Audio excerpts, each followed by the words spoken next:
हम किसी भी कंसेप्ट को समझते हैं, बाहर के कंसेप्ट को। दरअसल जैसे कि ये बिल्डिंग कैसे बनी है, ये कंप्यूटर कैसे काम करता है, ये सॉफ्टवेयर कैसे काम करता है, तो हमें उसकी इंजीनियरिंग को समझना पड़ता है कि उसकी इंजीनियरिंग कैसे हुई है, क्या उसके पैमाने हैं, क्या उसकी एक तरीके से स्ट्रक्चर है, क्या बिल्डिंग ब्लॉक है, ये कंसेप्ट समझने पड़ते हैं।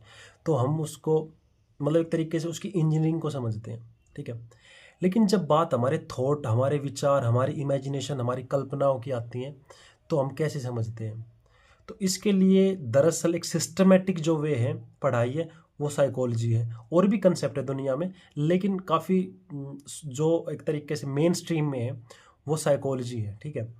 कि उसको हम पढ़ते हैं साइकोलॉजी को और जानने का प्रयास करते हैं कि हमारे थॉट ऐसे क्यों चलते हैं, हम हमारे ये कह सकते हैं हम डिप्रेशन में क्यों जाते हैं, हमें किसी भी तरह की मेंटल इलनेस क्यों होती है, या हमारे थॉट ऐसे क्यों हैं जैसे अभी हैं, स्पीड से क्यों, मतलब अभी कभी तेज चलने लग जाते हैं, कभी स्लो हो जाते हैं। तो इन सब को समझने के लिए हम साइकोलॉजी का पढ़ते हैं, लेकिन वो काफ़ी एक लेंदी कंसेप्ट हो जाता है, पूरा एक कंसेप्ट हो जाता है। इसलिए ये बुक मैं आपको प्रीफर करता हूँ, ये इनर इंजीनियरिंग बाय सदगुरु।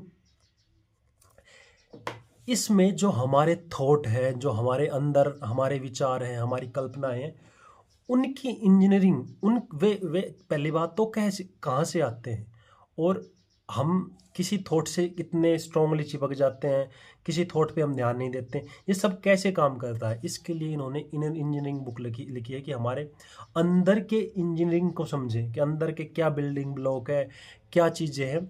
इसलिए ये बुक काफ़ी इंटरेस्टिंग है। जैसे फॉर एग्जांपल मैंने अभी इसमें एक कंसेप्ट पढ़ा था कि जब हम वीक होते हैं बॉडी के स्तर पर, तो हमारे थॉट भी वैसे ही आते हैं, हमारे थॉट भी वीक ही आते हैं। और जब हमारी बॉडी स्ट्रांग होती है, हमारे अंदर एनर्जी होती है, तो हमारे थॉट भी वैसे ही होते हैं।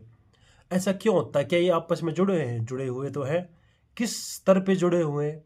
इसलिए अगर आपको अपनी अंदर की इंजीनियरिंग को अच्छी तरीके से समझना है, तो ये बुक मैं आपको प्रीफर करता हूँ।